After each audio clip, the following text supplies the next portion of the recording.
அதே போல் அதே இது தொடர்ச்சியாக நீங்கள் வாசித்து பார்த்தீங்கன்னா யாத்திராகமம் 3:7 அல்லது 5:23 இதெல்லாம் பார்த்தீங்கன்னா உபத்திரவத்தின் ஆவி. அடுத்து என்னது அப்படி கண்டினியூ அந்த கொடுமையோடு சேர்ந்து என்னவும் இருக்கிறது, உபத்திரவம். இந்த உபத்திரவம் பல காலங்கள் இருக்குது. எல்லா விதத்திலும் உபத்திரப்படுத்திக்கிட்டே இருப்பாங்க, தொந்தரவுப்படுத்திக்கிட்டே இருப்பாங்க. நிறைய பேர் பார்த்திங்கன்னா இப்போ நம்ம சூழ்நிலைகள் இன்றைக்கி இருக்கிற மக்கள் மத்தியில் கூட சிலர் வீடுகளில் வாங்குகிற சம்பளத்தை கூட அவங்களால என்ன செய்ய முடியாது, கையில் வாங்க முடியாதபடி பிள்ளைகள் என்ன செஞ்சுட்டு போயிடுவாங்க, பிடிங்கிட்டு போயிடுவாங்க. அதுவும் என்னது தான், உபத்திரவம். இந்த 5000 ரூபா கொடுத்த கூட நிறைய வீட்டில் பிரச்சனை இருக்குங்க. அரசாங்கம் கொடுத்துருச்சு, அந்த 5000 ரூபா அவங்க சாப்பிட்டாங்கன்னு நினைக்கிங்க.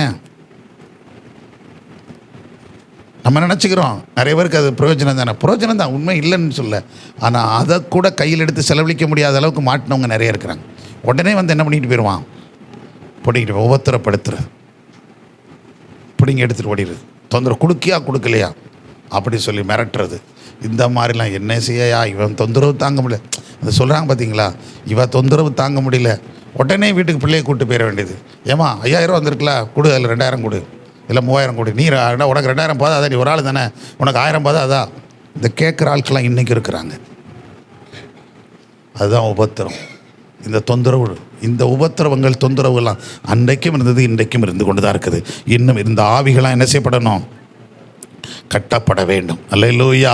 அதற்காக நம்ம ஜெபிக்கணும். ஏன்னா ஒரு குடும்பம் சந்தோஷமாய் வாழ வேண்டுமானால், அவங்க சமாதானமாக இருக்க வேண்டுமா, இந்த உபத்திரம் இல்லாமல் வாழ்வதற்கு அவங்க பழகணும். அல்லேலூயா. சத்த முறையில் சொல்லுங்கள்.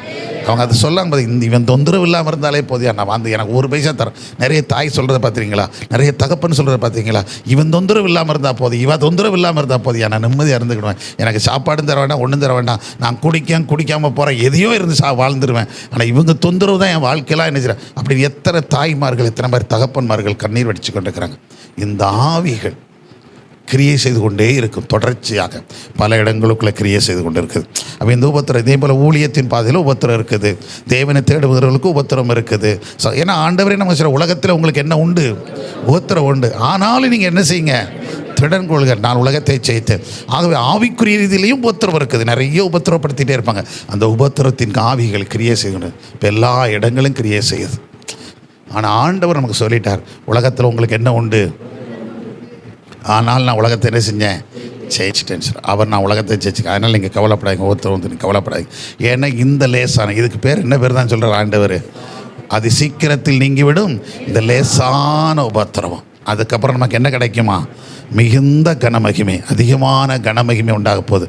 அதுக்கு இந்த உபத்திரவத்தின் வழியாகத்தான் நம்ம என்ன செய்யணும், போகணும். ஆகவே இந்த உபத்திரவத்தின் வழியாகத்தான் நம்ம எதை சுதந்திரிக்கிறோம், பரலோக ராஜ்யத்தை அப்படி தான் வசனம் சொல்லுது. எதன் வழியாக தான் போகணுன்னு இருக்குது, இடுக்கமான வாசல். உபத்திரவத்தின் வழியாகவே நீங்கள் எங்களை பிரவேசிக்கணும், தேவராஜ்யத்தை பிரவேசிக்கணும்.